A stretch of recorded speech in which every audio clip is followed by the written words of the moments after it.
Welcome back. I'm your host Ethan, and I invite you to twiddle your lightbulb filaments, sit back, and enjoy this episode of Porfiro, brought to you by WMHD. Fall break. Turns out fall break has repercussions for you.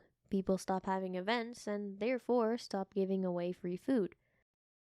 By Saturday afternoon, you find yourself leaning on the chemistry department front desk, lusting after the jar of candies on it. The guy who usually sits here isn't around to shoo you off. You stare at the jar and think about Julia's tasty Jell-O salad. Hey, kid? Oh, shit. You startle and turn around. Someone silhouetted in the doorway, an intense-looking young woman in a pink raincoat. What are you doing here? Oh, hi. I wanted the candy. You want it that badly? You smile sheepishly. Yeah.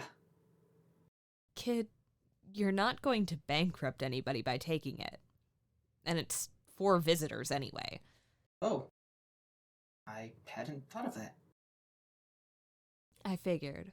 She smiles and sits on the desk, patting the space next to her. You join her and open the jar. You both grab fistfuls of candy. So, kid, what brings you here? I'm going to be a magician. Oh, you're serious? Of course you are. I've seen you working on the light bulbs. That's a wonderful ambition, kid, but you're gonna need something to do in the meantime. She takes a big bite of candy. I guess I hadn't thought that far. She looks at you as hard as one can with bulging cheeks. You're not a student, are you? I'm 15. Shit, kid, what are you doing here? I ran away to be a magician. There's a library here. And no food. You can get potato porridge at the drugstore for free. Fair point. You sit in silence and eat candy together for a while. You know, kid, I like you. Let me grab something. She pokes around behind the desk for a minute, then jumps up. Here we go. The chem department needs a grater. Can you fog up a mirror, kid? Yes? Great, then you're qualified. It's not exciting work, but it needs doing. And it's honorable. University can't function without it. She hands you the stack of paperwork. You'd be working for me, basically. I'm a TA, but apparently I didn't have enough responsibility in my life already because they put me in charge of the grader for the lower level courses. That is, hopefully, you. You thumb through the stack. Nothing's filled out but the employer fields. Are you the Antigone on the papers? Yup, Antigone Singh. And you are? Porfiro. She smiles. Well, Porfiro, leave it on the desk when you're done. And show up in the library at 9 on Monday if that works for you. There's grading over break? There's the most grading over break. The trimester ends right before it, and there are exams and final projects to get through. Plus, the old grader left you a bit of a backlog. So, you be here on Monday, okay? Okay. She smiles again and waves. And leaves with the candy jar. You see Antigone working at one of the library desks. Hi. Oh, hey, kid. Good morning. Do you have all your stuff? What stuff? What? Staffing was supposed to give it to you. They never talked to you, did they? I guess not. They don't usually talk to my hires. Don't worry about it. I'll get it. She leaves, then comes back with a thick stack of papers. Here you go. Should be everything you need. You'll get it from your campus mailbox starting tomorrow, but this has paperwork from staffing, so you were supposed to get it from them today. Just finish it by the end of the week and you should be fine. You can turn it in at the campus mailroom. I don't think I have a mailbox. Well, if you didn't before, you do now that you're an employee. I can show it to you in the mailroom later. Oh. Okay. Thanks. She nods and resumes working. You look at the papers. Loads of cryptic drawings and letters that aren't arranged into words. I don't know how to grade these first papers. Isn't there a key? Should be written in red pen? You poke through the pile. No. I mean, I think there are keys to other stuff. They all have really different formats. But no keys for the papers on top of the pile. Of course there isn't. Well, there should be. Some lazy idiot must have forgotten it. Give me a minute, kid. She takes the exam from the top of your stack and starts writing furiously in red. You stare around awkwardly for a while. Here you go. Let me know if you have any questions. The paper she hands back has little red notes in the margins. It looks like the guy who filled it out got a lot of the answers right. Most of the notes point out bits of his work and explain how to give partial credit based on what he did. You don't get the subject matter, but her notes are clear and the grading itself seems straightforward. You pull a pen out of your pocket and start. Wow, grading, so boring. After doing it for an eternity, you look at the clock. It's been 20 minutes. You somehow get yourself to keep grading for the next 2 hours, but after that, your self-discipline runs dry. We've been here for a while. Can I, take a break? Sure, kid. Why don't we go to the department lounge? Sometimes they have cookies. You follow her there. Even though it's break, there are lots of grown-ups. They're smoking cigarettes, no sludge in evidence, and drinking tea. Presumably, they made it with the hot water dispenser and tea bags in the corner. Also in the corner are bagels. And cookies. You shove one in your face. Whoa, it's like tasting a whole new dimension. You haven't had anything but potato starch since Friday. You'd forgotten what flavor was like. Antigone comes over and gives you a grown-up-ish smile. You realize with embarrassment that you're hunching over the cookies almost protectively. You want one? No thanks, kiddo. If I start, I won't stop until they're all gone. I just thought I'd remind you to chew. Oh. Yeah, okay. More for me, I guess. You eat a few more cookies. Her hand enters your field of view and she wiggles her fingers. Okay, kiddo. You wore me down. Fuck, you should do commercials. You make them look delicious and I know they're stale. They're stale? Always are. Oh, shit. I didn't even notice. It's been days since I had something other than potato starch. She smiles sadly and eats cookies with you for a while. Then a rando in weird clothes walks up to Antigone and offers her a little bundle of papers, which she takes. What's this? The rando tugs nervously on her suit coat. Her white suit coat, which she's wearing with bell-bottoms and a shirt that's, well, it's almost white, but it has glitter on it. You don't consider yourself an authority on fashion. Johnny constantly reminds you not to. But you're pretty sure the rando is trying to dress nicely. And failing. It's a letter of recommendation. Could you sign it for me? What? Are you asking me to write a letter of rec for you, or? No, that's taken care of. I just need your signature. You want me to sign something as my own, even though I didn't write it? This is pretty much a basic letter of rec, and you're the relevant instructor, so... Antigone shakes her head like she's getting her hair out of her face. Which she's not, her hair's in a ponytail. Well, for a variety of reasons, I'm not willing to put my name on someone else's writing. But I'm open to working with you if you need a recommendation. What is this for? There's an undergrad research program running this summer. I want to work in the lab. Antigone's face falls and she winces. I'm afraid I can't recommend you for that in good conscience. As I recall, you struggled significantly with the practical portion of our class. Yeah, I know. That's why I need the letter of rec. Oh shit. Even you know that was the wrong thing to say. Antigone's eyes get super big and angry. Well, it was incredibly dishonest of you to ask me for it. Not only were you effectively inciting me to commit plagiarism, but the content of the letter I'd be plagiarizing is outright false, isn't it? The rando kind of shrinks away. Several smoking grown-ups turn to stare. Well, these letters of rec are really just basically rubber stamps, so... That's not what you told me a minute ago. Antigone steps forward. If life were a cartoon, her eyes would be tiny fires. As it is, they glitter with righteous anger. She smiles. Tell me, what exactly would you do in the position you're applying for? Well, it wouldn't be that difficult. I just, I don't think I need to be great at it to do it. The rando smiles too, very nervously. Oh, I think I know this summer program. The big one? Hopefully so big that nobody notices your incompetence until it's over. You'll have made off with your wages and resume item by then. Yes, I certainly see why you want the job, but look, kid, the university is already ill and bloated from poisonous freeloaders in its system. It wouldn't do for me to further poison it with you, so if you don't mind, I'll be hanging on to this. She brandishes the letter of rec. And I'll be putting in a bad word for you. The rando, who's now giving Antigone a judgmental stare, takes a small step to the side. Okay. I'm gonna go now. No, stay here.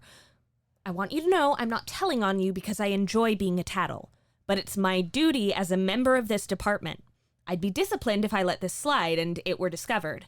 And furthermore, it's my duty to you, kiddo. Antigone softened quite a bit, no more fire in her face.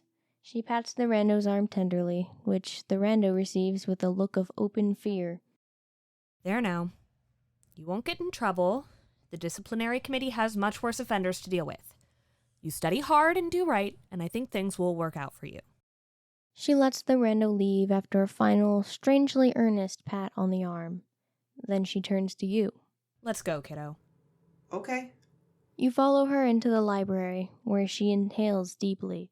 Uh-oh, you recognize her expression from Catholic school. She's about to deliver a lecture. You try to divert her. Do you rip into people like that a lot?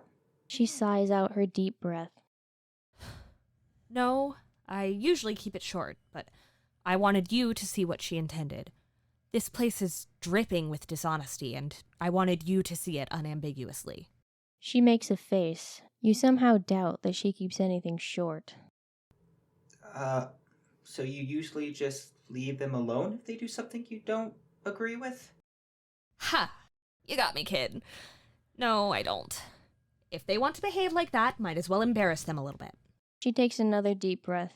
Oh great, here comes that lecture. Such a disgrace.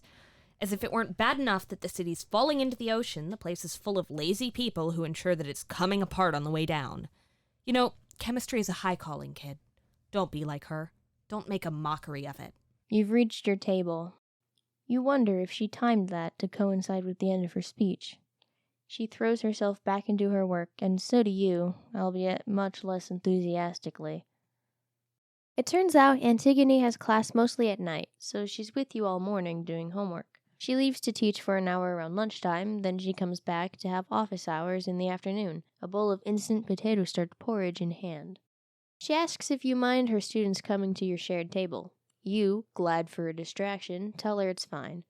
A bunch of freshmen start showing up with chemistry questions. You understand some of what they talk about. Antigone seems to be a good teacher, if extremely preachy. She's surprisingly affectionate with her students, pats their hands and calls them kiddo. She also cusses a lot. You get to see this all in action when some poor rando mixes up precision and accuracy. Apparently, they're different. Antigone spends 5 whole minutes giving her a swear-peppered lecture about how scientific vocabulary is basically sacred. Then she hugs her and calls her a sweetheart and a good kiddo, and gives her credit back on a problem that was marked wrong. Antigone's very weird. You go to the address that Martin gave you.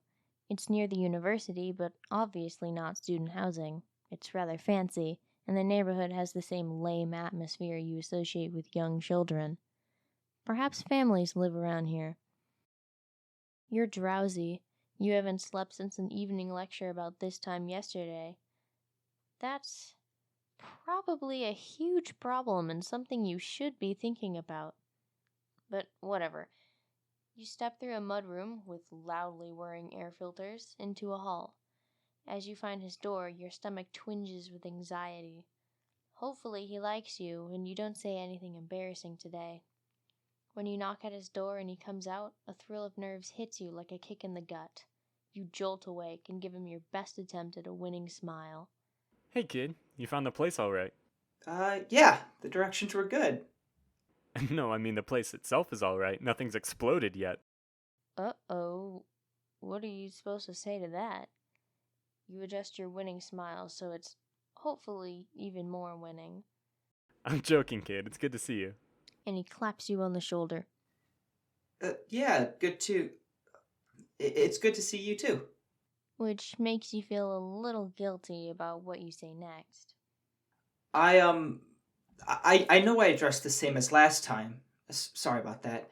I wasn't sure how formal this would be, and I wanted to wear my nicest outfit. Well, this is your nicest outfit, and your least nice outfit, by virtue of being your only outfit.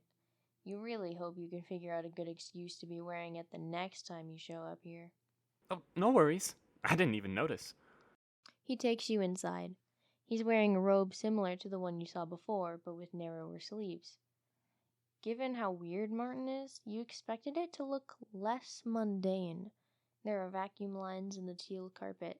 When he hangs your raincoat in the coat closet, you see the vacuum that presumably made them. From here you can see into the house some. There's a big dining table covered with paper and machine parts. Beyond it, he's got a dumpy orange floral patterned sofa set against offensively also orange wallpaper. All of a sudden, you're swarmed by tiny clinking things. You stiffen and try not to gasp. It's a china set come to life. Actually, numerous china sets and a few odd porcelain pieces thrown in. They have tiny, articulate limbs and expressive, painted-on faces. Maybe you'll find them cute if they don't attack you. As it is, they make you a little nervous, which you dearly hope Martin hasn't noticed. Hey, be nice to our guest. They stop moving and stare at you. Porfiro, I'd like you to meet our dishes. He bends down and they climb onto his lap. They are, you decide, rather adorable. They pipe squeaky little nonsense sounds out of their mouths. You want to play with them? No thanks. You watch, shy and determined not to let on that you're shy, as he lets some of them climb his sleeves. He makes nonsense sounds back at them affectionately. Weird. After a minute, he looks up at you. Well, kid, I suppose we should get started. He puts the dishes back on the floor and takes you into the dining room. You could swear you're starting to hear words in their little noises. But Martin acts like they're not interesting. You tell yourself to be cool and do the same. He leads you to the dining table and gestures at the machine parts.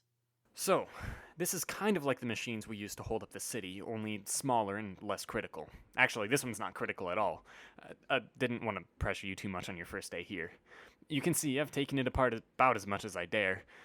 Some pieces couldn't be fixed or replaced if they broke in the process, and they are our backups if any critical machines need them. And some pieces we no longer have the means to disassemble further.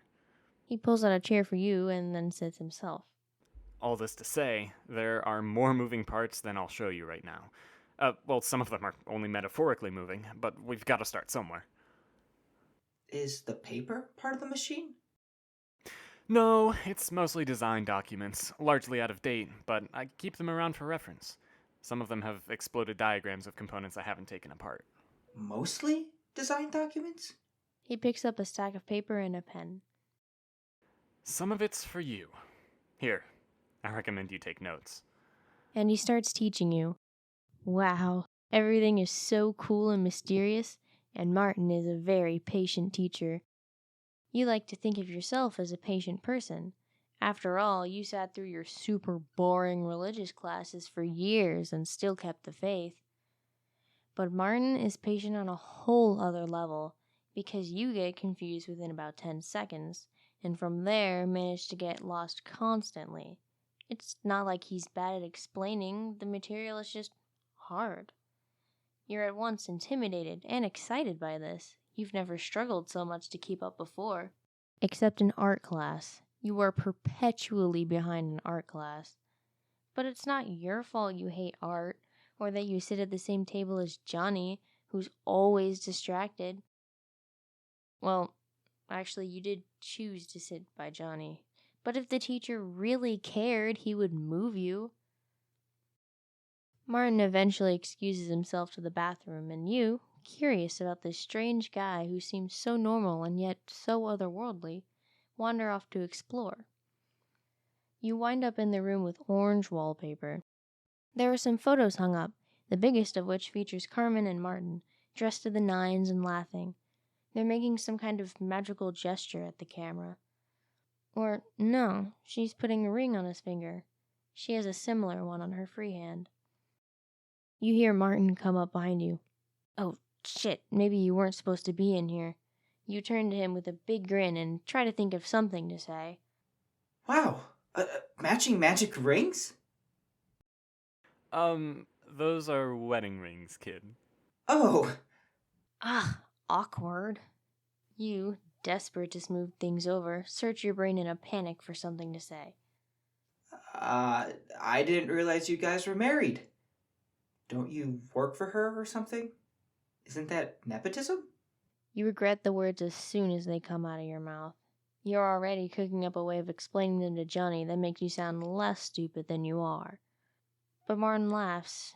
He doesn't seem mad. The university doesn't frown on nepotism, it celebrates nepotism. It makes up whole job posts just so that family members of important people can look like they're being useful. You didn't know? You feel your face turning red. Not really. Oh. Well. Maybe I should have broken it to you more delicately. Anyway, yeah, nepotism is par for the course around here. Officially it's forbidden, but there's always an exception if you need it. Actually, exceptions are so commonplace that they're the rule. Some little living dishes have wandered over. One of them starts climbing up Martin's robe and he picks it up absently. You stare. We're not doing something horrible, kid. For what it's worth, I think our exception holds water. No, it's just... You stare more. Oh, these little monsters? Yeah, they take some getting used to. They're mostly harmless, though. But you should know, I sort of have to work with Carmen, because there aren't very many magicians at all. Really? Well, all of us were taught through a combination of apprenticeship and self-study. Most people don't have the persistence for self-study, and apprenticeship is only available if you can find someone to apprentice you. Oh, how many magicians are there then? Let me think. Not counting me, I think... 9. 9? Shit, so 10 people hold up the entire city? There are about 100,000 people in the city, so 10,000 citizens to a magician then? Fuck. That's not a lot. Shouldn't there be, like, more? Yup. And that's why we want you, kid. That, and you look like a nice guy. Come on. Martin takes you back to the dining table. Your brain seems to be at capacity. You go over your notes and ask him a question every 2 minutes.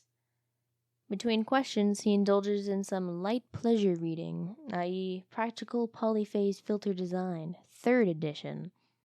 And the little dishes waddle over and serve tea. You're not sure how you feel about drinking tea from an alive teacup, but it seems to make the little guy really happy when you do. You find yourself relaxing. Martin likes you. You're not making a fool of yourself. This house is cozy and warm and safe and sleepy and... Uh-oh. Better drink more tea. After the little dishes have served you many rounds of the stuff, you hear the front door open, and Martin stands up, smiling softly. They're playing my song, kid. I'll have to kick you out soon. Huh? Carmen's home. So she is. She comes into the dining room with a briefcase and an air of exhaustion, and a long silver wand in one hand. Martin goes over and hugs her around the waist. So this is what married people are like, huh? You try to memorize the way they move in case you ever get an actual chance with a girl, which Johnny says will never happen because you're too shy. But whatever. Johnny also says that sandwiches are better with potato chips in them. You shuffle together your fat stack of notes and stand up. Well, kid, you have a good night, okay? Wait, Martin, I have something for him. Porfiro, can you stay for a minute? Sure. She leaves and comes back with something in a drinking glass. What is it? Most of it is composed of glossy green tubing, probably some kind of extruded plastic. On the top, the tubes end in pale nubs and frills. On the bottom, they end in a papery brown mess, wrapped in whitish threads. And water. The glass is filled with about an inch of water. Thanks. What is it? It's a welcome present. We're glad to have you. Yeah, welcome aboard, kid. Thank you very much. But I meant, like, what's it called? They trade looks. Sad ones?